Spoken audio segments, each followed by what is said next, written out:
Welcome to our channel. నేను యజ్ఞమూర్తి. ఇప్పుడు మన ముందు మనందరికీ తెలిసినటువంటి ఒక సీనియర్ యాక్టర్ ఉన్నారు. హీరోగా చేశారు, నెగిటివ్ రోల్స్ చేశారు, అనేక విలక్షణ పాత్రలు చేశారు, క్యారెక్టర్ ఆర్టిస్టుగా స్థిరపడ్డారు. కాకపోతే ఈ మధ్యకాలంలో ఫ్రీక్వెంట్గా మనకి కనిపించట్లేదు, అప్పుడప్పుడు మాత్రమే కనిపిస్తున్నారు. ఎందుకని ఆయన అలా తరచుగా మన ముందుకు రావట్లేదు? సో ప్రస్తుతం ఆయన ఏం చేస్తున్నారు, ఆయన వ్యాపకాలు ఏంటి, ఆయన అడిగే తెలుసుకుందాం. ఇంతకీ ఆయన ఎవరో కాదు, శివకృష్ణ గారు. సో నాకు తెలిసినంతవరకు నేను ఆయన మొదటిసారి నాకు ఊహ తెలిసిన తర్వాత, అంటే వేరే చూసి ఉంటాను కానీ నాకు నేను బాగా గుర్తుపెట్టుకున్న సినిమా ముందడుగు అనే సినిమా. అందులో ఆయన కృష్ణ గారి తండ్రి పాత్రలో తడుక్కున మెరుస్తారు. ఒక విప్లవ నాయకుడిగా కనిపించి అసలు అందులో ఆయన చెప్పినటువంటి ఆవేశభరితమైనటువంటి ఆ డైలాగ్స్ ఇప్పటికే నాకు కళ్ళ ముందు మెరుస్తూ ఉంటాయి. అలాంటి ఆయన హీరోగా నాకు గుర్తున్నంత వరకు 15-16 సినిమాలు నాకు తెలుసు ఆయన హీరోగా చేసినవి. ఇంకా ఎక్కువే చేశారు. తర్వాత క్యారెక్టర్ ఆర్టిస్ట్గా స్థిరపడ్డారు. సో ఏంటి ఆయన ప్రయాణంలోని పదనిసలు ఏంటో ఆయన అడిగే తెలుసుకుందాం. నమస్కారం శివకృష్ణ గారు. నమస్కారం అండి, అందరికీ నమస్కారం. చాలా సంతోషం అండి. సో మీలాంటి వ్యక్తిని ఇలా మొదటిసారి ముఖాముఖి ఇంటర్వ్యూ చేసే అవకాశం నాకు లభించింది. సో ఇప్పటి నుంచి అనుకుంటున్నాను మిమ్మల్ని ఇంటర్వ్యూ చేయాలని. సరే, ఎలా ఉన్నారు, ఇప్పుడు ఏం చేస్తున్నారు? సరే, దానికన్నా ముందు సార్, నాకు నచ్చితేనే ఇంటర్వ్యూ ఇస్తా సార్. అంటే ఇష్టమైనప్పుడు కష్టం ఉండదు. అదే, అవును. ఆ వ్యక్తి అడిగే వ్యక్తి ఇష్టమైనప్పుడు ఇస్తాను. అంటే అనుకోకుండా ఆ మధ్యన ఇంటర్వ్యూలు చేసిన తర్వాత ఇంక నేను ఎక్కువ ఇంటర్వ్యూలు ఇవ్వకూడదని డిసైడ్ అయిపోయాను. సరే, మీరు ఫోన్లో మాట్లాడి మీ ఇంటర్వ్యూలు కూడా చూశాను, చాలా పొలైట్గా, మర్యాదగా, సంస్కారవంతంగా ఉన్నాయి. సరే, మీకు చెయ్యాలని చెప్పి డిసైడ్ అయ్యాను. దానివల్ల మీకు ఇవాళ ఇంటర్వ్యూ ఇవ్వడానికి నేను రావటం జరిగింది. థ్యాంక్ యూ సార్, చాలా సంతోషం. చెప్పండి సార్. అదే, మాకు నేను ఇందాక ఇంట్రడక్షన్లో చెప్పినట్టు మాకు ఈ మధ్య ఎందుకు మీరు తరచుగా కనిపించట్లేదు తెర మీద, వెండి తెర మీద. తరచూ కనబడటం లేదు అనే దానికి ఏంటంటే, నేను మనసు చంపుకుని బ్రతకలేను. నేను నా కోసం బ్రతుకుతున్నాను నేను. ఓకే, అన్ని ఇప్పుడే కదా హీరోగా కూడా ఒక 25-30 సినిమాలు వదిలేసి ఉంటాను. 30 సినిమాలు దాకా చేసి ఉంటారు, అనుమానం లేదు దాంట్లో. ఓకే, యాక్చువల్ చేసిన దానికన్నా వదిలేసిన ఎక్కువ. అట్లాగే క్యారెక్టర్ ఆర్టిస్ట్గా చిన్న వేషమైనా పర్వాలేదు, బట్ ఆ సినిమాకి లింక్ ఉండి ఇంపార్టెన్స్ లేకపోతే చేయను. అంటే 2 days అయినా పర్వాలేదు, 2 days అయినా పర్లేదు. సినిమా థియేటర్ నుంచి బయటకు వచ్చేటప్పుడు నేను గుర్తుండాలి. లేదా సినిమాకి ఒక లింక్ ఉండి కథాపరంగా మనం కూడా దాంట్లో ఉండాలి. అట్లా మీరు చెప్పినట్టుగా నేను ఇండస్ట్రీకి వచ్చిన కొత్తలో నేను హీరోగా అసలు full busy. First cinema, second cinema, మూడో సినిమా, మరో మలుపు, ఈ చరిత్ర, ఇది కాదు మరో మలుపుతో మీరు హీరోగా ఎంట్రీ ఇచ్చారు కదా. మరో మలుపు 100 days, ఈ చరిత్ర 100 days, ఇది కాదు ముఖ్యం 100 days, అట్లా కాన్సిక్యూటివ్గా 100 days ఉన్న టైంలో హ్యాట్రిక్ కొట్టారు మీరు హీరోగా. అది ఫస్ట్ దేవుడి దయ వల్ల. అటువంటి సమయంలో ముందడుగు అనే చిత్రంలో వేషం రావడం జరిగింది. కృష్ణ గారి ఫాదర్ అన్నారు. నేను కృష్ణ గారి ఫాదర్ అంటే అది నేను అంటుంటే లేదు ఫ్లాష్ బ్యాక్ అన్నారు. ఆ ఫ్లాష్ బ్యాక్ అన్నప్పుడు ఏంటి క్యారెక్టర్, నేను వేసేది ఎక్కువ విప్లవం క్యారెక్టర్స్ కాబట్టి ఆ రోజుల్లో ఇది నువ్వైతేనే బాగుంటుంది అని మా వాళ్ళు అందరూ చెప్పుగా ఇమీడియట్గా చేశాను. అంటే క్యారెక్టర్ బాగుంటే చేయడానికి సిద్ధం అంటానికి మీకు అదే ఉదాహరణ. ఆ సినిమాకి వచ్చిన పేరు బహుశా ఈ రోజు దాకా నాకు మీలాంటి వాళ్ళు కూడా అందరూ చెప్తూ ఉంటారు. నేనేమంటాను, చిన్న పాత్ర అయినా అసలు మైండ్ అలా ఫిక్స్ గుర్తుండి రన్ అయ్యేదే ఆ క్యారెక్టర్ మీద, ఆ ఫోటో మీద రన్ అవుతూ ఉంటుంది. అంటే కృష్ణ క్యారెక్టరైజేషన్ కూడా దాంట్లో నుంచే వచ్చింది, తండ్రి నుంచి వచ్చింది అన్నట్టుగా. యాక్చువల్గా అతని క్వాలిటీస్ కూడా అదే. కృష్ణ గారు నాకు బిడ్డ పుడతాడు, పుట్టిన వెంటనే నేను చనిపోతారు. సో ఈ ప్రిన్సిపల్స్ తోటే ఆయన కూడా పెరుగుతాడు. ఆయన కృష్ణ గారు సినిమా రిలీజ్ అయిన తర్వాత అసలు నాకు ఊహించలేదు లైఫ్లో ఈ రోజుకి నేను ఇంకా కాస్త ఊపిరితోటి సినిమాలు చేస్తున్నానంటే. స్టిల్ అదొక పిక్చరు. రెండో పిక్చరు ఎన్టీ రామారావు గారిది లాస్ట్ సినిమా నా దేశం నాది, అంటే ఆయన రాజకీయాల్లోకి ఎంట్రీ ఇచ్చినప్పుడు చేసిన సినిమా. లావారీస్ హిందీ పిక్చర్. ఎస్. అది హిందీలో అమితాబ్ బచ్చన్, అది సురేష్ ఓబరాయ్ వేసాడు ఆ క్యారెక్టర్. సరే వీళ్ళు ఏం చేశారంటే ఎవరు ఎవరు ఎవరు అంటుంటే యంగ్ స్టార్ కావాలి మనకి, యంగ్ ఉండాలా, బాగుంటుందంటే నా పేరు సజెస్ట్ చేశారు. అది చేసినప్పుడు నేను అసలు సినిమా ఇండస్ట్రీకి నా దైవం, నేను ఏకలవ్య శిష్యులు లాంటి ఎన్టీ రామారావు. ఓకే. పరోక్షంగా నేను ఈరోజు మీ కెమెరా ముందు ఒక నటుడుగా ఉన్నానంటే ఆయనే కారకుడు, ఇన్స్పిరేషన్ మనకి. ఇన్స్పిరేషన్. ఆయన చూసే నేను డిగ్రీ అయిన తర్వాత పోస్ట్ గ్రాడ్యుయేషన్ చేయకుండా నాకున్న వ్యాపారాలు వదిలిపెట్టేసి నేను సినిమా ఇండస్ట్రీకి వచ్చేసాను at the age of 21, 22. So ఆ మహనీయుడితో యాక్ట్ చేయాలనే కోరుకుంటుంది. కానీ అది ఇది ఆఖరి పిక్చరు నా దేశం. అప్పుడే తెలుగుదేశం పార్టీ పెట్టడం, ఆయన క్యాంపెయిన్లు కూడా మొదలెట్టేశాడు, క్యాండిడేట్ సెలక్షన్ అంతా జరిగిపోతుంది. మీరు అప్పటికి హీరోగా చేస్తున్నాను నేను. అదే చేతిలో నాకు ఇంకా 2-3 పిక్చర్లు ఉన్నాయి ఇంకా చేతిలో. అప్పుడు కూడా ఎన్ని సినిమాలు వస్తే అన్ని సినిమాలు చేయనండి, సెలెక్టివ్గా చేసుకుంటా. మొదటి నుంచి ఒక ఆ ప్రిన్సిపల్ పెట్టుకున్నారు అంతే. సంవత్సరానికి 2 సినిమాలు ఎక్కువ చేయను. అది చేసిన తర్వాత ఇంకొకటి ఏంటంటే దౌర్భాగ్యం, 1 day 2 days అడ్జస్ట్మెంట్ ఉన్నా నేను సినిమా వదులుకుంటాను, కానీ అడగను నిర్మాతని. ఓకే. ఒక రోజు అంటే నాకు సినిమా వచ్చింది, ఐ నెవర్ ఆస్క్. ఓకే. ఎప్పుడు లేదు అసలు ఎప్పుడు దాకా లేదు. వదిలేసుకోవటమే. వదిలేసుకోవటం అట్లా అవుతుందంటే వదిలేసుకోవటం. అయ్యో రిజిడ్ ప్రిన్సిపల్స్. కానీ సినిమా ఇండస్ట్రీ కరెక్ట్ కాదు అది, నేను ఇప్పుడు అనుభవం లేదు చెప్తున్నా. అదే దీనికి అందరికీ బ్యాక్గ్రౌండ్ ఏంటంటే నేను సికింద్రాబాద్ కంటోన్మెంట్ ఏరియాలో పెరిగాను. ఓకే. ఎల్కేజీ నుంచి డిగ్రీ వరకు. నాన్నగారు ఆర్మీలో పనిచేసి లేదు, మా ఫాదర్ కాంట్రాక్టరే. కానీ ఆ ఏరియాలో అక్కడ పొలాలు ఉండటం, లేకపోతే అక్కడ అలవాల్లో ఉండేవారు. ఆయన సొంత ఓన్ హౌస్ కట్టుకున్నారు. ఓకే. సో మా వాళ్ళంతా ఓకే. సో మాకు లెఫ్ట్ సైడ్ అంతానేమో civilians area, road right side అంతా మిలిటరీ. ఓకే. ఒక 25-30 కిలోమీటర్. మీరు పుట్టి పెరిగిందంతా ఇక్కడేనా? పుట్టడం వెస్ట్ గోదావరిలో పుట్టా, తనుకునే టౌన్ దగ్గర అనే గ్రామంలో. నాకు తెలీదు, 2-3 years ఉండగా మా father we are the first settlers in Hyderabad అన్నమాట. అప్పుడు ఉమ్మడి రాజధాని కాబట్టి అందరూ 70s, 80sలో రావటం మొదలెట్టారు. ఓకే. బట్ మా ఫాదరు, మా తాతగారు ఆయన 58, 59లోనే వచ్చేసారు. ఓకే. సో మనకి బుద్ధి పుట్టినప్పటి నుంచి ఇక్కడ ఇదే అంతే. అసలు మనకి అసలు ఆంధ్ర గురించి మనకి ఏమీ అవగాహన లేదు, అంతే ఇక్కడే హైదరాబాదే. ఆ రోజుల్లో చాలా ఇక్కడ సిచ్యువేషన్ చాలా ఇదిగా ఉండేది. సరే ఆ మిలిటరీ వాళ్ళతోటి మనం చూడటం, మిలిటరీ వారు ఏమి, ఆ తర్వాత డిసిప్లిన్, అది ఏదో తెలుసో తెలియకో ఆ వాతావరణంలో పెరిగా. ఓకే. సో కొద్దిగా నేను ఇలా కావడానికి కూడా కారణం అదే, ఆ వాతావరణం వల్ల అవన్నీ వంట పట్టినాయి బాగా వాల్యూస్. అది తర్వాత ఏంటంటే దేశభక్తి అన్నీ, అంటే మిత్రులకు లేదని అందరికీ ఉంటుంది. అదే ఆ ఏరియా ఇంపాక్ట్ చాలా గొప్పది, చాలా గొప్పది. అలా ఒరిజినల్ లైఫ్ చూశాను, మిలిటరీ వాళ్ళది ఒరిజినల్ లైఫ్ చూశాను, వాళ్ళతో ఇంటరాక్ట్ అయ్యేవాడిని. ఓకే. అప్పుడప్పుడు మెల్లగా ఏదైనా తుపాకు కనపడితే మెల్లగా తుమ్ చోటా బచ్చా నై అంటా ఉండేవారు. సరే వాళ్ళు వారు చెప్తా ఉండేవారు. నాకు 65 వార్ గురించి అంతగా తెలియదు, 5th class 4th class చదువుతున్నాను. ఓకే. 71 వార్ తెలుసు నాకు. అప్పుడు 10th classకి వచ్చేసాను. Saint Patrick's European high school అని సికింద్రాబాద్ రైల్వే స్టేషన్ దగ్గర, ఓకే, ప్యాట్నీకి మధ్యలో ఉంటుంది. అది నాకు బాగా తెలుసు. ఓకే. అప్పుడు వాళ్ళు ఫ్రంట్ లైన్లో వార్లో ఫ్రంట్ లైన్లో ఎలాగుంటుంది, వాళ్ళ జీవితాలు ఎలాగుంటాయి, వాళ్ళ ప్రాణాలు ఎలా రిస్క్ పెడతారు, ఏమి అమ్యునేషన్ ఉంటుంది, వాళ్ళకి ఎటువంటి ఫెసిలిటీస్ ఉంటాయి, ఆ 71 వార్లో వాళ్ళు ఎలా, అవన్నీ వినేవాడిని. చాలా ఇంట్రెస్టింగ్, బాగా ఇంట్రెస్టింగ్ ఉండేది. అసలు మామూలుగా మనకంటే యుద్ధాలు అంటేనే మామూలుగా ఇంట్రెస్ట్ ఉంటుంది చిన్నప్పుడు అయితే. సో అది బట్ అది నేను అంటే ఇప్పుడైతే గొప్ప అని అందరూ అనుకోకూడదు. నేను ఎక్కువ సినిమాలు చేయకపోవటం, నచ్చితేనే చేయకపోవటం వల్ల సినిమా ఇండస్ట్రీకి అది మనం కరెక్ట్ కాదండి. అవును. అసలు మామూలుగా అసలు మీలాంటి ప్రిన్సిపల్స్ ఉన్నవాళ్ళు, ఇంత డిసిప్లిన్ ఉన్నాళ్ళు సినిమా రంగాన్ని ఎంచుకోవటమే అదొక తప్పు. అంటే సినిమా రంగం తప్పని కాదండి, అలాంటి రామారావు మహానుభావులు ఎటువంటి వాళ్ళు వచ్చారు.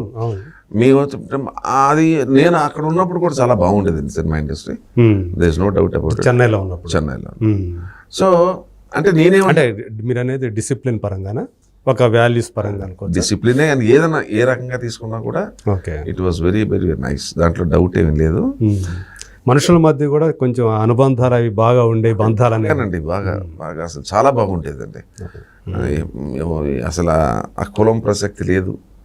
ఓకే, అంత అన్నదమ్ములు ఇక్కడ కూడా లేదని కాదు, ఇక్కడ కూడా ఉంది, అట్లా కాదు. కొద్దిగా జనరల్ గా తెలిసిపోతా ఉంటది చేంజ్ అనేది, కొద్దిగా చేంజ్ వచ్చింది. బట్ చేంజ్ వచ్చినా ఇట్స్ ఎ గ్రేట్ ఇండస్ట్రీ. కళామా తల్లి అనేది అది ఒక ప్యాషన్, అది మనం ఎంత మందినైనా సరే తీసుకుంటది తను. ఇవాళ ఏదో కొద్దిగా అది తేడా ఉందని మనం అనకూడదండి. దాన్ని చేంజెస్, దానికి మనం ఏం చేయలేము. దానికి ఫ్లోయింగ్ వాటర్, అది ఫ్లోయింగ్ వాటర్ లో న్యాచురల్లీ దిల్ బి చేంజ్. నేనేమంటానంటే సినిమా ఇండస్ట్రీకి ఇది కరెక్ట్ కాదు, వచ్చిన సినిమాలు చెయ్యాలా, అది నేను చేసిన తప్పు, అది ఒప్పుకుంటాను. ఇప్పుడు నెక్స్ట్ ఇప్పుడేమైపోయిందంటే మీకు చెప్పాను కదా, రామారావుతో యాక్ట్ చేశాను నా దేశం అని చెప్పేసి, వెరీ ఫైన్. నేను సినిమా ఇండస్ట్రీకి వచ్చినందుకు నా జన్మ సార్థకత అయ్యింది అని నన్ను రిసీవ్ చేసుకుని ఆయన 300 సినిమాల హీరో, నేను ఆఫ్టర్ ఆల్ 4వ సినిమా 5వ సినిమా, అటువంటిది నన్ను ఆయన మెచ్చుకోవటం.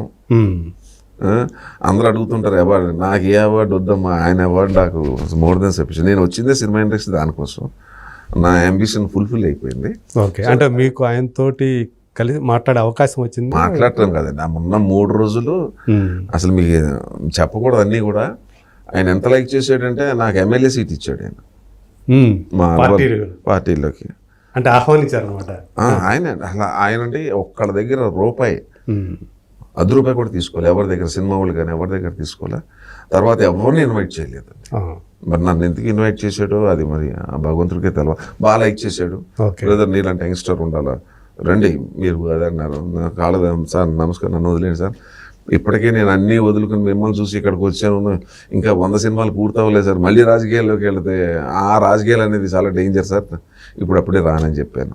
ఓకే, తర్వాత ఇంకోటి సున్నితంగా తిరస్కరించారు అనమాట, ఆయన ఆఫర్ని సున్నితంగా తిరస్కరించారు. మనం ఆయన చూసి ఇండస్ట్రీకి వెళ్ళి ఆ అంబిషన్ ఫుల్ఫిల్ అవ్వకుండా మళ్ళీ దీంట్లో జంప్ చేసి అది కరెక్ట్ కాదని అప్పుడు వద్దన్నాను.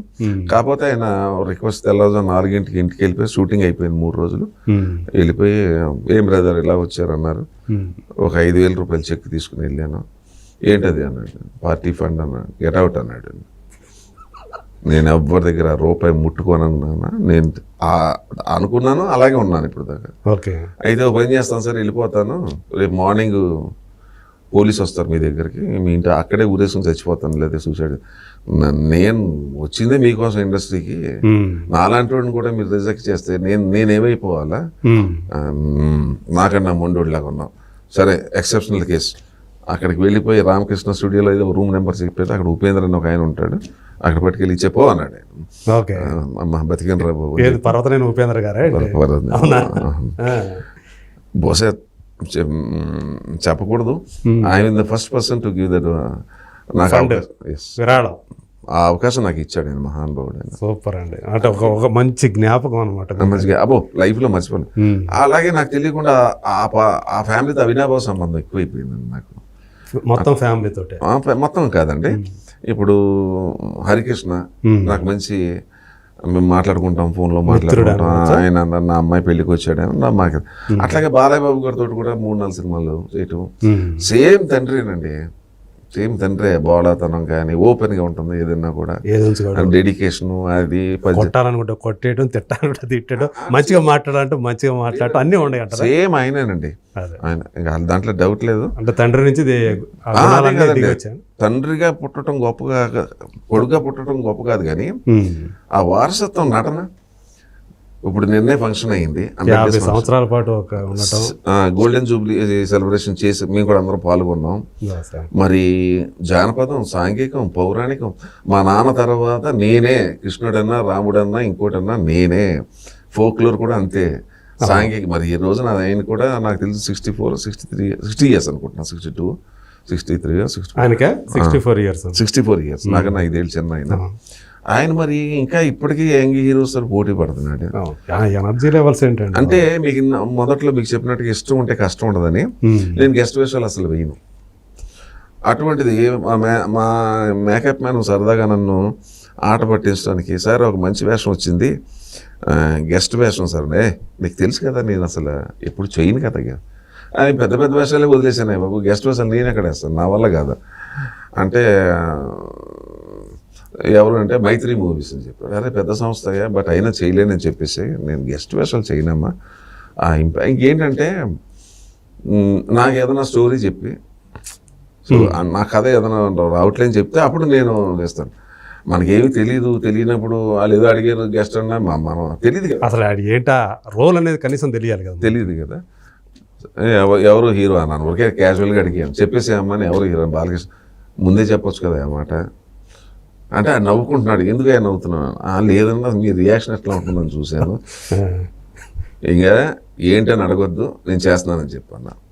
అదే మొన్న లాస్ట్ ఇయర్ రిలీజ్ అయింది వీరసింహారెడ్డి. ఉన్నది ఒక 1 డే చేశాను బాబుతోటి, ఆయనతోటి. ఆ 1 డే కూడా బ్యూటిఫుల్ 2 సీన్స్ ఉంటాయి. అదేనండి నేను చెప్పొచ్చేది ఏంటంటే నాకు ఎన్ని రోజులు వేషం అనేది కాదు అక్కడ, ఆ ఇంపార్టెన్స్ ఉందా లేదా అనేది నాకు. తక్కువ సినిమాలు చేసినా కూడా కలకాలం గుర్తుండిపోవాలా అనేది నా పాయింట్. బట్ సినిమా ఇండస్ట్రీకి అది కరెక్ట్ కాదని నాకు కాస్త వయసు వచ్చిందో తెలిసింది. కానీ అది అంటే బాలయ్య గురించి వచ్చింది కూడా ప్రస్తావన. ఇంతవరకు నాకు తెలిసి మన ఇండస్ట్రీ వాళ్ళు ఒక నటుడికి ఇలా చేయటం అనేది, అంటే 50 సంవత్సరాలు పూర్తి చేసుకున్నాడు కెరీర్ అని చెప్పి చేయటం అనేది ఇండస్ట్రీ మొత్తం కలిసి ఒక ఈవెంట్ నిర్వహించడం అనేది ఇదే ఫస్ట్ టైం అనుకుంటా కదా. మామూలుగా మనం ఇండస్ట్రీకి ఇన్ని సంవత్సరాలు అయిందని చెప్పి మనం వజ్రోత్సవాలు చేసుకున్నాము. ఆ తరం తర్వాత ఈ తరంలో ఆయన is the first person to complete 50 years. ఇప్పుడు నేనున్నానంటే నాది 46 years 47 అవుతుంది, నాకు ఇంకా టైం ఉంది, ఇంకా 4 ఏళ్ళు ఉంది, ఇంకా 3-4 ఏళ్ళు టైం ఉంది. బట్ ఆయన 74లోనే బాల నటుడు, నేను 78లో ఎంట్రీ ఇచ్చాను. దానివల్ల ఏంటంటే మీకంటే ఒక 4 ఏళ్ళు సీనియర్ నటుడుగా, నాకన్నా సీనియర్ 4 ఏళ్ళు, వయసుగా 5 ఏళ్ళు చిన్న. అదే సో అంటే మీరు ఫస్ట్లో ఆయనతో కలిసి యాక్ట్ చేశారు కదా, ఒక 3-4 సినిమాలు అన్నారు కదా. మొన్న శాతకర్ణి చేశాను, చెన్నకేశ్వరరెడ్డి చేశాను, అంతకుముందు మెడ్రాస్ ఉన్నప్పుడు ఒక సినిమా చేశాను, మొన్న చేసింది 4వ సినిమా అంతే. సో అప్పటికి అంటే మీరు మెడ్రాస్లో చేసినప్పుడు కనిపించిన బాలయ్యకి ఇప్పుడు బాలయ్యకి ఏమైనా తేడా ఏమైనా కనిపించిందా? ఇంత కూడా తేడా లేదు, అంతే సేమ్ అండి. బాల అసలు ఏవో మాట్లాడుతుంటాడు, అందరినీ ఎంజాయ్ చేస్తుంటాడు, అది ఆ బిహేవియర్ కూడా వేరే అన్నీ. కానీ గ్రేట్నెస్ ఏంటంటే ఆ శ్లోకాలు పద్యాలు వాళ్ళ నాన్నగారి సినిమా ఉన్నప్పుడు హ్యాట్స్ ఆఫ్. ఆ నాలెడ్జ్ కూడా అట్లాగే ఉంటుంది, బాలయ్య నాలెడ్జ్ కూడా. నేను జనరల్గానండి ఫంక్షన్స్కి వెళ్ళను, నేను ఫంక్షన్స్కి వెళ్ళను. చాలా పార్టీ మనిషే కాదు కదా, అరుదుగా కనపడుతుంటాను నేను టీవీల్లో కన్నట్లు, కానీ చాలా అరుదుగా కనపడుతుంటాను. మ్యారేజ్ కూడా ఏదైనా వెళ్ళినా కూడా ఆస్పిషియస్ టైంకి వెళ్ళి కనపడి వచ్చేస్తాను. ఓకే, మళ్ళీ ఏదైనా ఫంక్షన్కి వెళ్తే తప్పదు అనుకుంటే ఆ 20 minutes హాఫ్ అన్ అవర్లో మళ్ళీ బయటకు వచ్చి వెళ్ళిపోతాం. ఓకే, నిన్న కూర్చోవాల్సి వచ్చింది 3 గంటలు. అంటే మా బాలయ్య బాబు కదా మన, అదే సో ఎన్టీఆర్ గారి నుంచి వచ్చినటువంటి అభిమానం ఏదైతే తోటి 3 hours కూర్చున్నా. ఇంట్లో వాళ్ళందరూ నవ్వుకుంటున్నారు, అది ఎప్పుడు వచ్చేలా ఈ టైంకి వెళ్ళాను ఇంతసేపు అందరూ అదే కామెంట్. బట్ మన మనిషి కదా. ఎంజాయ్ చేశారా మీరు ఆ ఈవెంట్ని? ఎంజాయ్ చేశారా? లేదండి, చాలా బాగా చేశారండి. అంటే ఏమండి ప్రతి చోట చిన్న చిన్న తప్పులు జరుగుతూ ఉంటాయి, ఇట్స్ వెరీ క్వైట్ కామన్. అదంత ఈవెంట్ని కొద్దిగా, బట్ ఈవెంట్ మాత్రం చాలా, చిరంజీవి గారు వచ్చారు, అంత సినిమా ఆర్టిస్టులు అందరూ వచ్చారు, డైరెక్టర్లు వచ్చారు, ప్రొడ్యూసర్లు వచ్చారు, ఇంకంతకన్నా ఇంకెవరండి. అలాగా కలవటం అనేది ఇంపాసిబుల్ కదా. హీరోయిన్స్ అందరూ వచ్చారు, లేడీస్ వచ్చారు, మీ ఆర్టిస్టులు అందరూ ఉన్నాం. సో ఇలాంటి వాళ్ళతోటి అంటే చిరంజీవి గారు మీరు ఒకే సంవత్సరంలో సినిమా ఇండస్ట్రీలోకి ఎంటర్ అయ్యారు. సో మీ మధ్య ర్యాప్ ఉందండి అప్పటికి ఇప్పుడు? లేదండి, నేను హలో అంటే హలో అంటాను. నా మనస్తత్వం ఏంటంటే అట్నుంచి అంటే జనరల్గానంటే నేను ఎంతవరకు ఉండాలి అంతవరకే ఉంటాను, లిమిట్గా ఉంటాను. మనసు గుండె నిండా ప్రేమ ఉన్నా కూడా అది నేను చెప్పుకోను, నేను అది లేదు. ఇప్పుడు సపోజ్ ఎక్కడ కనపడాలనుకోండి చాలా మనసు విప్పి మాట్లాడతాను, అంత బాగుంటుంది అంతవరకే. బట్ ఏంటంటే రోజు కలుసుకోవటం ఫ్రెండ్షిప్ మాత్రం లేదు. ఇప్పుడు నిన్న కలిశాను హలో అంటే హలో అనుకున్నాం, సెకండ్ ఇచ్చి మాట్లాడుకున్నాం అంతవరకే. అదే అంటే నా లిమిట్ దాటను. Okay. I never in my life. మీరు చిరంజీవి గారితో ఎక్కువ సినిమాలే చేశారు కదా? ఒకటే సినిమా చేశాను. అవునా? ఒక్కటేనా? ఓన్లీ వన్ సంఘర్షణ 1983, సంఘర్షణ 83, 84. అందులో అనుకుంటా ఆయనకి యాక్సిడెంట్ అయ్యి ఆయనకి దెబ్బలు తగిలి బాగా సంఘర్షణలోనే. సంఘర్షణలో కాదనుకుంటా, సంఘర్షణలో యాక్షన్ ఎపిసోడ్ ఒకటి చేసేటప్పుడు అది గుర్తుంది నాకు అంత అప్పట్లో. 1983. సో వీళ్ళందరూ ఇట్లా ఉన్నారు. కానీ మీరు చూస్తే ప్రిన్సిపల్స్ ఏవైతే ఉన్నాయో వాటిని అంటి పెట్టుకొని ఉండటం వల్ల ఇప్పుడు రిగ్రెట్ ఏమైనా ఫీల్ అవుతుంటారా? ఈ ప్రిన్సిపల్స్ పెట్టుకొని ఉండటం వల్ల నేను చాలా కోల్పోయాను అంటే హీరోగా చాలా వదిలేసుకున్నారు అంటే చేసిన వాటికంటే చేయనివే ఎక్కువ అన్నారు కదా, వదిలేసుకున్నప్పుడు అప్పుడు మనసు చివుకుమంటాం వాస్తవం అండి. మనిషిని కదా, మనలో మనం. అవును, ఎంతైనా పైకి ఎన్ని కబుర్లు చెప్పినా అన్ని అంబక్ కబుర్లు ఇవన్నీ నటించడానికి మనం వచ్చాము ఇక్కడికి. ఇప్పుడు నేను సనాతన ధర్మం నమ్ముతాను. ఓకే ఓకే, అందు గురించే మీరు బీజేపీలో జాయిన్ అయి ఉంటారు 90లోనే. అప్పుడు జాయిన్ అయినప్పుడు అసలు నేను ఆ పార్టీ పేరు కూడా తెలియదు నాకు. ఆ తర్వాత చెప్తాను. అదే సనాతన ధర్మం ఏంటంటే ఏం చేయాలో రామాయణం చెప్తుంది, ఏం చేయకూడదు మహాభారతం చెప్తుంది, ఎలా జీవించాలో భగవద్గీత చెప్తుంది. Okay, life is very short and sweet, right? ఎన్నో జన్మల పాపపుణ్య ఫలితమే మానవ జన్మ, రైట్?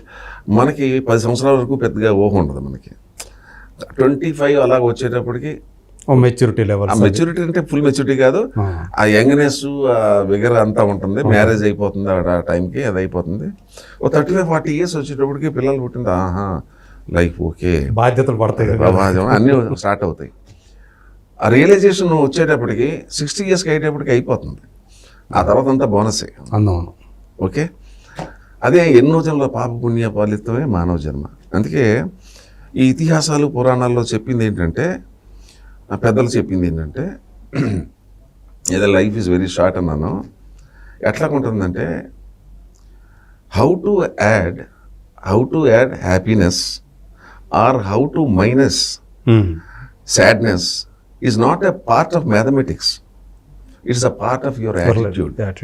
ఓకే, సో నా యాటిట్యూడ్ బాగుంటే అన్నీ బాగుంటాయి. మీకు అర్థమైంది కదా, మనలోనే ఉంది. ఏదైనా తీసుకోవటంలో ఏదైనా చేయడం అన్నీ మనలోనే ఉన్నాయి. Don't blame others. అవును, డోంట్ బ్లేమ్ అదర్స్. నేను సినిమా ఇండస్ట్రీని ఎప్పుడు బ్లేమ్ చేయను. అదే నాలో నేను ఎక్కువ చేయబోతుంటే ఇండస్ట్రీది తప్పేలాగవుతుంది. అది అంతే కదా. నేను ఒకటి అనుకున్నాను, అలాగే వెళుతున్నాను అంతవరకే. ఎవరిని హర్ట్ చేయను. ఏ సినిమాకి నేను ఇప్పటి వరకు నేను ఎప్పుడు కూడా నేను డబ్బులకి దగ్గర అసలు నాకు బాయ్ దగ్గర నుండి డైరెక్టర్ ప్రొడ్యూసర్ వరకు నాకు ఇంతవరకు ఎవరితో గొడవ లేదు. ఫైనాన్షియల్ మ్యాటర్స్ ఎన్ని వదిలేసాను, నాకు ఇవ్వలేనంటే వదిలేస్తాను, అది ఇట్స్ ఓకే, అంతే, భగవంతుడు ఇవ్వాలి కదా అనుకుంటాను. ఇంకోటి ఏంటంటే కర్మ ఎట్లా నమ్ముతానంటే, సాధారణంగా ఒక పని చేసామంటే ఆ పనికి ప్రతిఫలం మనకు రావాలని గట్టి కోరుకుంటాం. అది రాకపోతే మనకు చాలా తప్పండి, చాలా తప్పు. Karma is having everybody's address. అవును. Okay, even though you are homeless. కర్మ అనేది కర్మ సిద్ధాంతం ఇదంతా. పుణ్యభూమి, కర్మభూమి, వేదభూమి కదా, అవి బాగా నమ్ముతాను నేను. ఓకే, బాగా నమ్ముతాను. ఆ కర్మ అది మనం ఒక ఇలా ఉండాలని అనుకున్నాం, మంచి అనుకున్నాం, తప్పని లేదు. మీరు అన్న పాయింట్ ఏంటంటే ఎప్పుడైనా రిగ్రెట్ అవుతారా అనేది, మనిషిని కదా. అంటే మనం ఏదో అనుకున్న చేసాము, కానీ అన్ని సినిమా అంటే ఈ సినిమా ఇండస్ట్రీ చాలా గమ్మత్తండి. ఉన్నప్పుడే చేయాలనేది ఒకటి ఉంటుంది కదా, దీపం ఉండగానే అది మనకేమనిపించిందంటే మనం ఈ రూట్లో వెళ్ళాము, దానివల్ల అన్ని లాస్ ఉంటాయి, ఫైనాన్షియల్ లాస్ ఉంటుంది, తర్వాత నెంబర్ ఆఫ్ సినిమాలు తగ్గుతాయి. అవును, మీరు ఏదైతే వదిలిపెట్టేశారో అది వేరే యాక్టర్ చేసి అవి పెద్ద హిట్ అయ్యి చాలా వెళ్ళి ఉంటాయి, కమర్షియల్ హిట్లు అయిపోయి అట్లా జరుగుంటాయి. 100% జరుగుతుందండి దాంట్లో. మీరు ఆ రిగ్రెట్ అనేది నా అంతా నేను ఫీల్ అవుతాను. ఎందుకంటే మనిషిని కదా మనం అనుకుంటాం కదా, కరెక్ట్, ఆ ఫీల్ అవుతాం, దాంట్లో డౌట్ ఏం లేదు. కానీ మళ్ళీ దాన్ని తమాయించుకుని ఎస్ వీఆర్ గోయింగ్ ఏ రైట్ పాత్. మనం అనుకున్నాం కదా ఈ మార్గంలో వెళ్ళాలి. అనుకున్నప్పుడు ఎందుకు బాధపడాలి? అవును. అందుకేంటంటే నాకు పెద్ద వరి ఉండదు, హ్యాపీగా నిద్రపోతాను.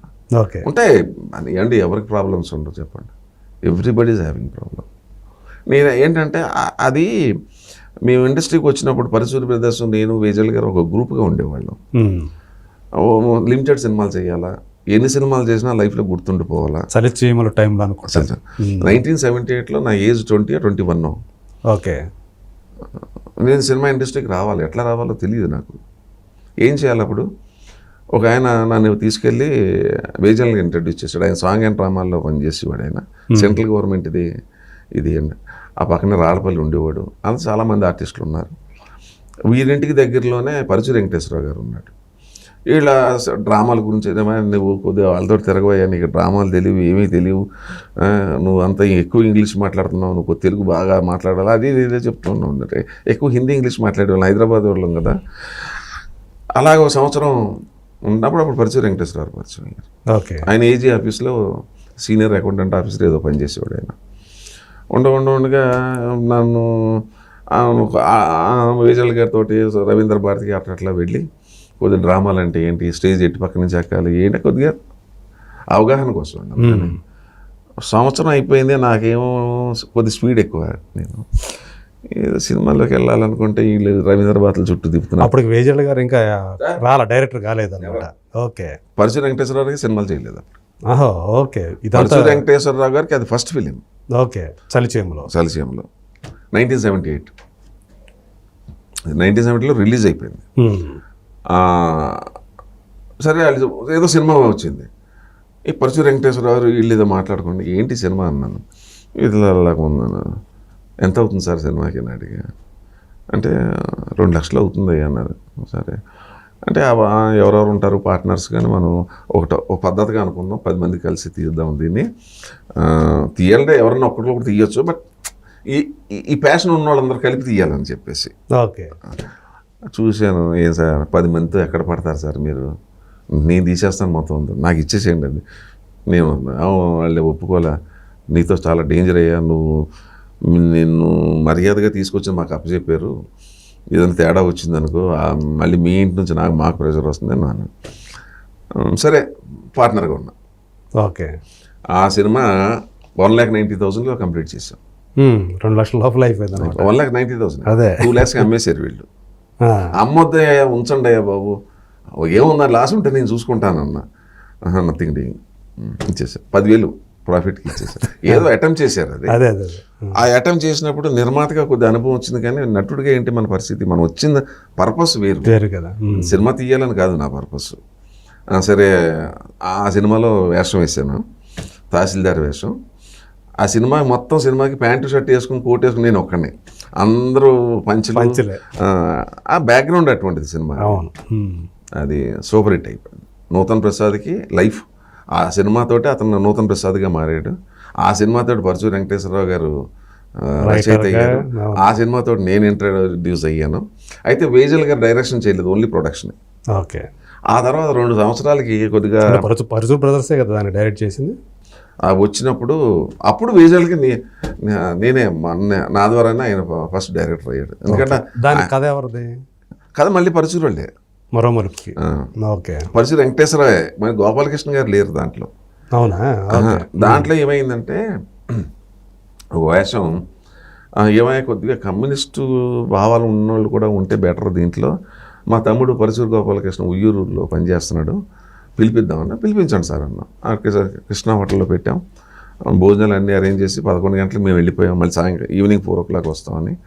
4 o'clock వచ్చేటప్పటికి ఆయన మంచం కింద దూరం రాస్తున్నాడు. ఆయన లుంగి కట్టుకుని, ఏంటి ఇలాగా ఇక్కడ టేబుల్ అన్నీ ఇస్తే కిందకి పడుకుని రాస్తున్నాడు. ఈయన ఏంటంటే ఆడికి అలవాటయ్యా బాబు, మా వాడికి అలా పడుకుని రాస్తూ ఉంటాడు. ఒక్క సీన్ పడుకుని రాసి అలవాటు. ఇప్పుడు తగ్గింది, కానీ చాలా కాలం అంతేనమాట. ఎప్పుడు పడుకునే రాస్తాడు. అలా పడుకుని అలా రాసుకుంటూ వెళ్ళిపోతాడు. అయిన తర్వాత ఒక సీన్ రాశారు. ఒక సీన్ కంప్లీట్ అయింది ఈవినింగ్. ఏంటి సార్ అన్నాను.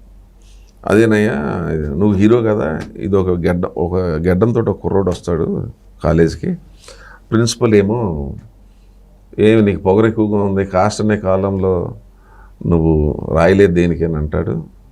అంటే అది గోపాలకృష్ణ గారు రాసింది అది, ఆ డైలాగ్. ఆయన అందుకే కదా పిలిపించింది.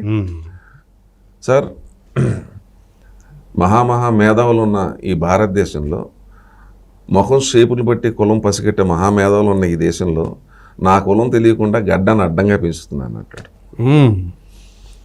గడ్డాన్ని అడ్డంగా పెంచుతుంది. అప్పుడు గడ్డమే. అదే ఎవరుంటారు ఈ క్యారెక్టర్కి?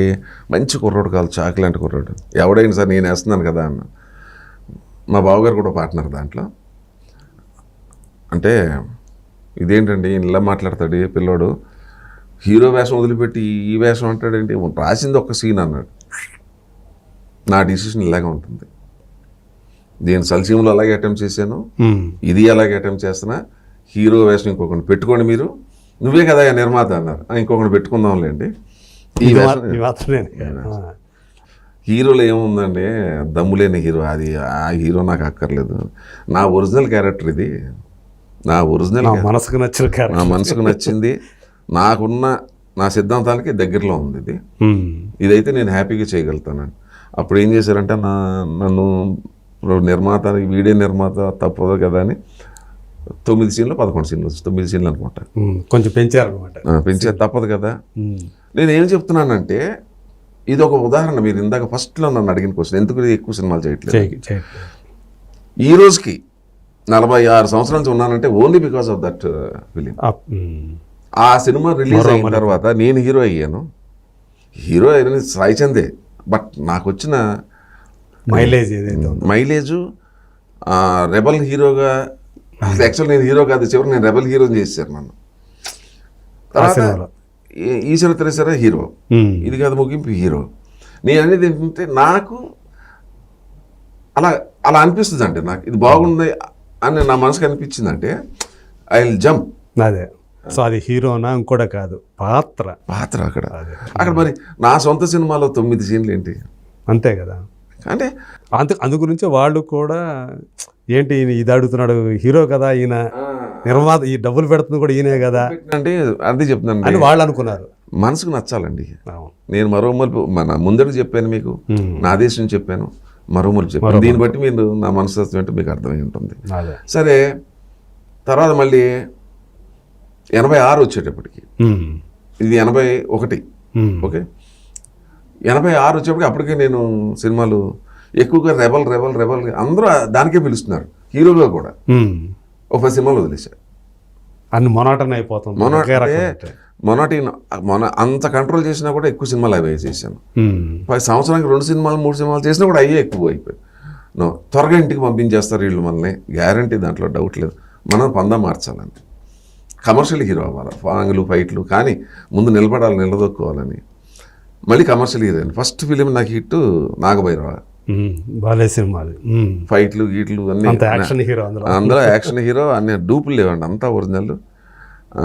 ఆగ్రహం, ఇవన్నీ చేసేటప్పటికి కమర్షియల్ యాక్షన్ హీరోగా గుర్తింపు వచ్చింది. వచ్చిన తర్వాత ఒక చిన్న డౌట్ వచ్చింది, యాక్షన్ హీరో అయ్యా. నేను ఒంగోలు చూసాను నాగభైరవ సినిమాని, తర్వాత ఆగ్రహం అయ్యా. ఆ తర్వాత ఇంకా చాలా సినిమాలు చేసేసాను. అలాగే ఆడపడుచు, సెంటిమెంట్ సినిమా, ఆడపడుచు గురించి చెప్తున్నా. 86కి వచ్చేటప్పటికి, అవును నన్ను అంతా డూపులు లేకుండా ఎక్కువ చేస్తున్నాం కాబట్టి. అప్పుడు చేసేటప్పుడు యాక్షన్ సీన్ చేసేటప్పుడు మీరు ఏమి దెబ్బలు తగలటాలు ఏమి కదా తగిలించుకున్నారా? ఇప్పుడు చిరంజీవి గారు నెంబర్ 1 చేస్తాడు ఆయన. సో తర్వాత బాలయ్య బాబు గారు. ఇప్పుడు యాక్షన్ హీరోలు అందరికీ దెబ్బలు తగులుతాయండి. ఒట్టి మాటలు మనకు తగలలేదు అనేది ఒట్టి మాట ఎక్కడో దగ్గర తగులుతుంది. ఒకసారి అయితే ఐరన్ రాడ్ దిగిపోయింది, తగులుతాయండి. అది బై మిస్టేక్ జరుగుతుంటాయి ఆ టైంలోనే. గుర్రాల మీద తగులుతూ ఉంటాయి. గుర్రాల మీద చాలా ఫాస్ట్ 60-70 కిలోమీటర్ స్పీడ్ వెళ్తూ ఉంటాం. ఒక్కోసారి రికాబు ఊడిపో జరుగుతూ ఉంటాయండి. అది బ్లడ్లోనే ఉంటుంది, అది ఆవేశం, అది యాక్షన్ సీన్. అలాగా అందరూ యాక్షన్ హీరోలు అవ్వలేరండి. అంటే నేను గొప్ప చెప్తున్నాను కాదు, డైలాగ్ చెప్పడం వేరు, పెర్ఫార్మెన్స్ ఆ కోవ చెందిన అది వేరు. యాక్షన్ అనేది అందరు చేయలేరు, అది ఇట్స్ వెరీ డిఫికల్ట్. అక్కడ ప్రూవ్ చేసుకున్నాం. జనం కూడా కొంతమందినే, అంటే చూడటానికి ఆ యాక్షన్ హీరోగా చూడటానికి కొన్ని ఉండాలి, ఉన్నారు క్వాలిటీస్. అంటే సినిమాలో అన్నీ ఉండాలి, అన్ని రసాలు ఉండాలి, పెర్ఫార్మెన్స్ ఉండాలి, డైలాగ్ చెప్పాలి, సిస్టర్ సెంటిమెంట్ ఉండాలి, మదర్ ఉండాలి, ఫైట్లు కూడా ఉండాలి. అది చేయగలిగితేనే ఎక్కువ కాలం మనగలుగుతాం, మనం ఉండగలుగుతాం. అప్పుడు నాకు డౌట్ వచ్చింది. నేను మరో మలుపు యాక్సెప్ట్ చేయటం వల్ల రెబల్ హీరో అయ్యా, బాగానే ఉంది. యాక్షన్ హీరో అవ్వాలనుకున్నాను, ఆ సినిమాలో ఒప్పుకున్నాను, అదే అయ్యాను. మరి సెంటిమెంట్ సంగతి ఏంటి? ఎవరు నన్ను పిలవట్లేదే, ఫ్యామిలీ ఆడియన్స్ దగ్గర అవ్వాలంటే ఎవరు నన్ను పిలవట్లేదే. నో, మనమే చేసుకోవాలి, మళ్ళీ సినిమా తీద్దాం. అప్పుడు ఆడపడి చేశాను. హిట్ కదా అది, అసలు మామూలు కాదు, బ్లాక్ బస్టర్ అంటాం కదా ఇప్పుడు ఈ రోజుల్లో, ఆ రేంజ్ కదా. ఆ రోజుల్లో ₹1,00,00,000 కలెక్ట్ చేసింది. అబ్బా, ఎంతలో తీస్తే? అది ఎంతండి, 28, 29 అయింది. అంటే ఆ రోజుల్లో నా సినిమాలన్నీ 20 లక్షలు అయిపోయేది. 25కి అమ్ముకునేవారు, లేకపోతే 23, 24 అమ్ముకునేవారు.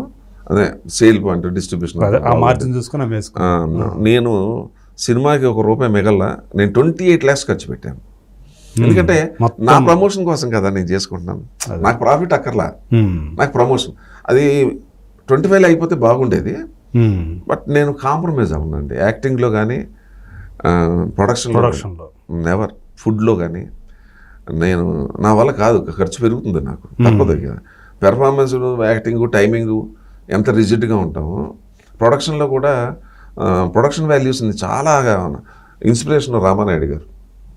ఓకే, రామానాయుడు గారు ఆయన ఇన్స్పిరేషను. అక్కడ అంత ఆత్మీయత ఉంటుంది ఆయన దగ్గర, ఆయన ప్రొడక్షన్ అంటే సార్ మళ్ళీ అటువంటి వాళ్ళు రారండి. రామానాయుడు గారు, ఒక రామోజీరావు గారు, ఒక ఎన్టీ రామారావు గారు, అట్లాగే ఏఎన్ఆర్ గారు. ఏంటంటేనండి లెజెండ్స్ అండి వాళ్ళు. ఇప్పుడు ఆయన రామానాయుడు గారు మాట వచ్చింది కాబట్టి చెప్తున్నా, ట్రాలీకి ఎంటుతాడండి ఆయన షూటింగ్లో. నేను ముందడుగా ఆయన సినిమా చేశాను కదా, ఆయనే కదా, అక్కడ చూశాను నేను. ట్రాలీలు ఎంటుతాను, డైలాగ్స్ అంటే ఆయన చెప్తాడు, మీకు ఎవరికి తెలియదు. మొత్తం స్క్రిప్ట్ ప్రిపేర్ అయిపోతుంది. అయిపోయిందా, 4 ఆర్టిస్టులు ఉంటే అసిస్టెంట్ డైరెక్టర్ వచ్చి ఒక్కొక్కరికి డైలాగ్ చెప్తుంటారు కదా. ఉండవా నేను చెప్తానని, మీకు డైలాగ్ చెప్తాడు, నాకు చెప్తాడు, పక్కడికి 4గురికి డైలాగ్ ఆయన స్పాట్లో చెప్తాడండి, వితౌట్ సీయింగ్ ద పేపర్. అంటే అంత తరోగా ఉంటాడు ఆయన, కూడా చదువుతాడు స్క్రిప్ట్ అనమాట. మై గాడ్ ఇస్ అటువంటి. మళ్ళీ ఏంటంటే నేను అంత డెడికేటెడ్ నిర్మాత నేను చూడలేదండి. I have never seen in my life. అందుకు నేనేంటంటే నేను కూడా ఆ క్వాలిటీ దగ్గర నేను అవును.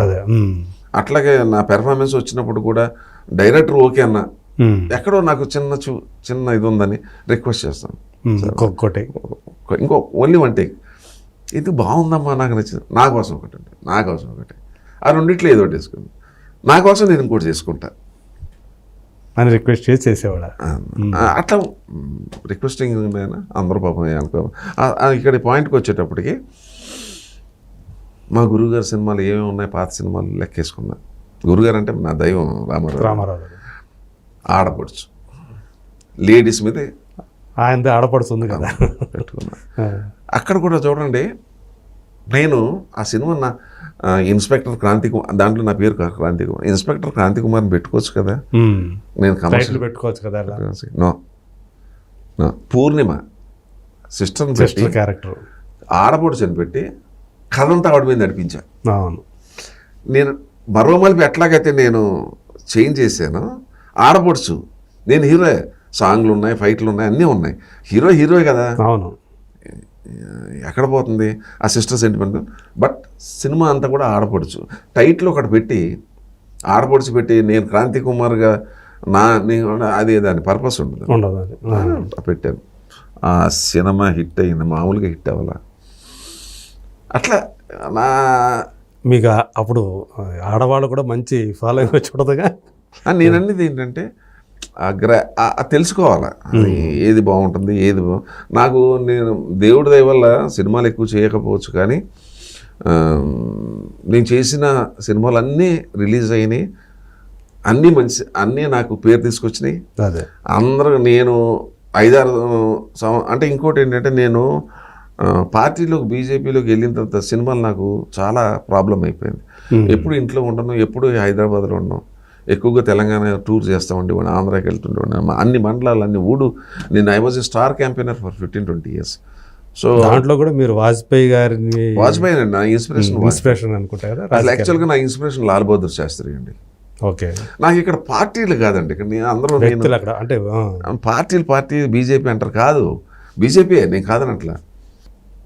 65 వార్లో జై జవాన్ జై కిసాన్ అని చెప్పి లాల్ బహదూర్ శాస్త్రి, ఆయన ఏ పార్టీ అండి? కాంగ్రెస్ కదా మామూలుగా. ఆయన మదర్ ఒకసారి, ఆయన రైల్వే మినిస్టర్గా ఉన్నప్పుడు మదర్ ఒకసారి వచ్చింది, రైలు నిలయానికి వచ్చింది. రైలు నిలయానికి వచ్చి మా అబ్బాయి శాస్త్రి ఇక్కడ ఉన్నాడంట కదా అంటే, మీ అబ్బాయి ఎవరంటే లాల్ బహదూర్ శాస్త్రి.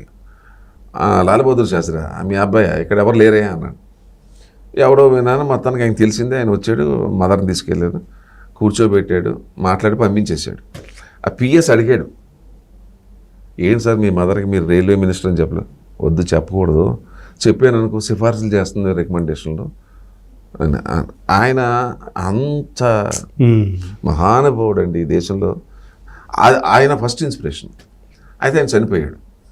ఓకే, నెక్స్ట్ ఎవరున్నారు మనకి దగ్గరలో ఎవరున్నారు అంటే వాజ్పేయి గారు కనపడ్డారు.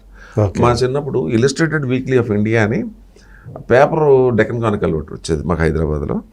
ఇలిస్ట్రేటెడ్ వీక్లీ ఆఫ్ ఇండియాలో బుక్లెట్ ఇంత ఇట్లా ఉండేది వీక్లీ. అది అందులో గ్రేట్ లీడర్స్ది పార్లమెంట్లో మాట్లాడింది అవన్నీ వచ్చేది. అవును, అది నేను చూసాను. అది టాబ్లెట్ సైజ్ వచ్చేది. అవును, చూసాను. ఇది ఎవడో బాగున్నాడే, బ్రహ్మచారికి కోరికలు ఉండవు, ఫ్యామిలీ ఉండదు, కాబట్టి దేశాన్ని బాగు చేస్తాడు ఏదో రోజునే అని అప్పుడు పడిన బీజం అది. ఓకే, అది 90లో జాయిన్ అయ్యాను. చూడండి, ఈ బ్రహ్మచారులు అందరూ కూడా, ఉదాహరణకి ఆదిత్య యోగి, వాజ్పేయి ఫస్ట్, తర్వాత మోడీ, తర్వాత రవి పట్నాయక్ ఒరిస్సా. ఆయన రవి పట్నాయక్ ఏంటి, ఆయన సొంత పార్టీ. మరి నేను ఎందుకు లైక్ చేస్తున్నాను? That's not the question of party. అసలు నేను ఈ పార్టీలో జాయిన్ అయినప్పుడు భారతీయ జంజాల పార్టీ, నువ్వేంటి అంత అది బ్రాహ్మణ పార్టీ అన్నారు. అవన్నీ నాకు అనవసరం. మహానుభావుడు వాజ్పేయి.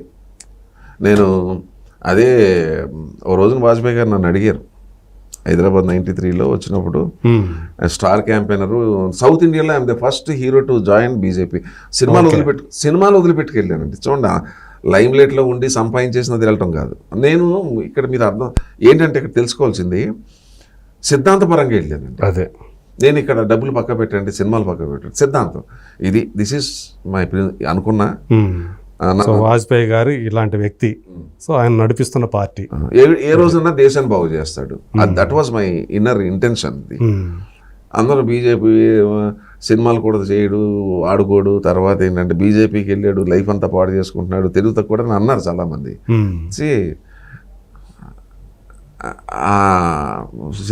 అనుకున్నాను, దేశం ఎవరేమనుకున్నా మనం ఏదైతే నమ్మామో సిద్ధాంతం, దానికోసం వెళ్తున్నాం. వెళ్ళిన 93లో అందరూ ఇంట్రడ్యూస్ చేశారు వైస్రాయ్ హోటల్లో. ఇప్పుడు దానికి పేరు మారింది అనుకుంటాను. ఎగ్జిక్యూటివ్ మీటింగ్ జరిగితే వద్దవాణి గారు అందరూ వచ్చారు, అందరిని ఇంట్రడ్యూస్ చేశారు. వెంకయ్యనాయుడు గారు, దత్తాత్రేయ, విజయ్ అందరూ ఉన్నారు, విజయసాగర్ గారు అందరూ ఉన్నారు. నన్ను బాగా హైలైట్ చేసి, మీకు ఆ టైంలో మీకు మంచి పేరు, నటుడుగా మంచి ఫాలోయింగ్ ఉంది కదా ఆ టైం. ఫాలోయింగ్ ఉండి పోగొట్టుకున్నానండి. అదే దీని మీదకి వెళ్ళి అప్పుడు రామారావు పిలిచినప్పుడు వెళ్ళలేదు. ఇప్పుడు 100 సినిమాలు అయిపోయినాయి కదా, మన అంబిషన్ కంప్లీట్ అయ్యింది కదా. సినిమాలు సరే, డబ్బులు ప్రాబ్లం, మరి ఫైనాన్షియల్గా చాలా లాసే. సరే, మన సిద్ధాంతం ఉంది కదా, మనకి ఈయన ఉన్నాడు కదా అని జాయిన్ అయిపోయి వాజ్పేయి గారికి ఇంట్రడ్యూస్ చేస్తే ఆయన పిలిచి, అచ్చా ఇదిరావు అన్నాడు, స్టార్ క్యాంపెయినర్ है क्या? जी स्टार कैंपेनर। फिल्म हीरो है क्या? हाँ जी फिल्म हीरो। अच्छा मेरे को समझ में नहीं आ रहा, एक चीज़ बताइए అన్న. చెప్పండి సార్ మీకు ఏంటంటే ఆయన హిందీలో చెప్పాడు, आप फिल्म एक्टर है ना, आपके पीछे जो है हज़ारों लोग भागते रहते ऑटोग्राफ के लिए, लेकिन आप मेरे को ये समझ में नहीं आ रहा, आप हमारे पीछे क्यों भाग रहे हैं అన్నాడు.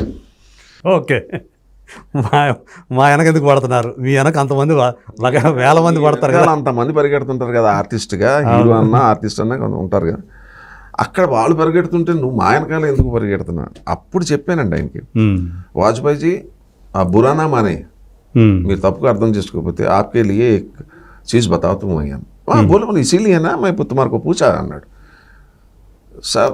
शायद 1971 में जो है मैं 10th क्लास पढ़ रहा था जब, आपने एक बार इंदिरा गांधी जी को, అప్పుడు ఇందిరా గాంధీ గారు ప్రైమ్ మినిస్టర్, 1971 వారు इंदिरा गांधी प्राइम मिनिस्टर बांग्लादेश वार, आप अपोजिशन लीडर होते हुए आपने इंदिरा गांधी को दुर्गा माता, काली माता को संबोधित किया है आपने, तो उसी दिन मैंने समझ गया आप मेरा హీరో అంటే ఒక అపోజిషన్ లీడర్ అయ్యి ఉండి మీరు ఆ మాట అంటాం నాకు అసలు ఉన్న రాజకీయాల్లో అటువంటి ఉండరు కదా మామూలు. ఎంతసేపు విమర్శించడమే తప్ప. కాళీమాత అంటారు కదా అంటే తెర ఉమర్ క్యా అన్నాడు, నీ ఏజ్ ఎంత అన్నాడు. చెప్పాను 71లో నీ వయసు ఎంత అన్నాడు. 10th క్లాస్ చదువుతున్నాను సార్ అన్నాను. 10th క్లాస్లో చదివింది ఇప్పుడు నాకు చెప్తున్నావు నువ్వు. వాటేసుకున్నాడు నాతో. నేను ఆయనతో ఫోటోలు దిగాను, మీకు కావాలంటే అవి కూడా షేర్ చేస్తాను. అద్వాని అందరితో షేర్. అట్లా అదేంటండి, ఇష్టం ఉంటే కష్టం ఉండదండి. ఇష్టం ఉంటే కష్టం ఉండదు, కష్టం అని అనిపించదు.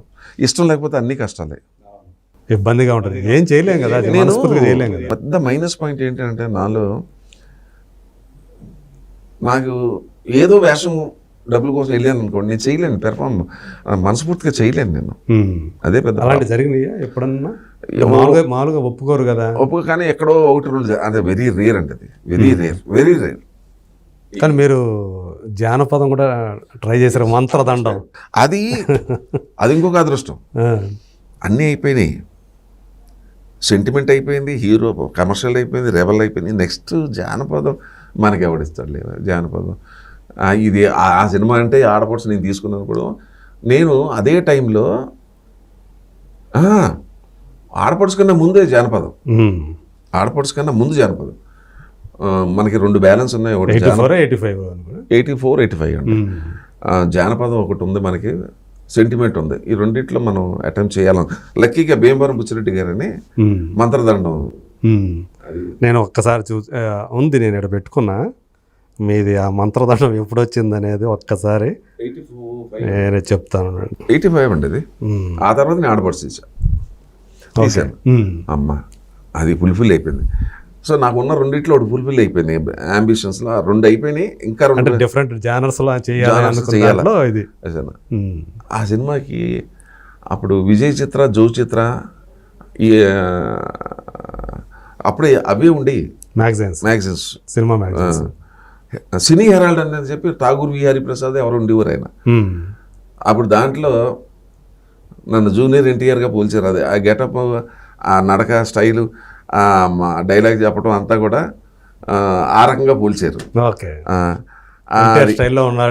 అంటే ఎన్టీఆర్ కల్లా ఎవడు చేయలేడు, కానీ నాకు తెలియకుండా కొన్ని మూమెంట్స్ వచ్చేసినాయండి. కత్తి తిప్పుకోవడం, ఇలాగంటాం అవి కావాలని చేయలేదండి, ఫ్రాంక్గా చెప్తున్నాను. మీకు తెలియకుండానే వచ్చేసింది అది. అన్నీ ఆయన సినిమాలు చూసి తెలియకుండా వచ్చిందండి అది. ఆ రకంగా పోల్చారు అది. ఓకే, అన్నగారితో పోల్చారు కొద్దో గొప్ప, okay it's all right. Next మన సెంటిమెంట్ మిగిలింది, అందుకు సెంటిమెంట్ మీద ఆడపడుతుంది సార్. అది మెయిన్ రీజన్. సో అంటే యాక్టర్గా, హీరోగా చూసుకుంటే ఇవన్నీ కూడా అన్నీ అటెంప్ట్ చేశారు, సక్సెస్ అయ్యారు. మంత్రదండం కూడా మీకు మంచి ఇది వచ్చింది కదా, అది అంటే కమర్షియల్గా కూడా వైబుల్ కదా, అది మంచి వైబులే కదా. కాకపోతే ఈ రోజుల్లో జానపద చేయాలంటే చాలా కష్టం అది, ఎందుకంటే ప్రొడక్షన్ కాస్ట్ అనేది చాలా హెవీ అయిపోయింది. కాస్ట్యూమ్ డ్రామా చేయాలంటే కష్టమే కదా ఈ రోజుల్లో.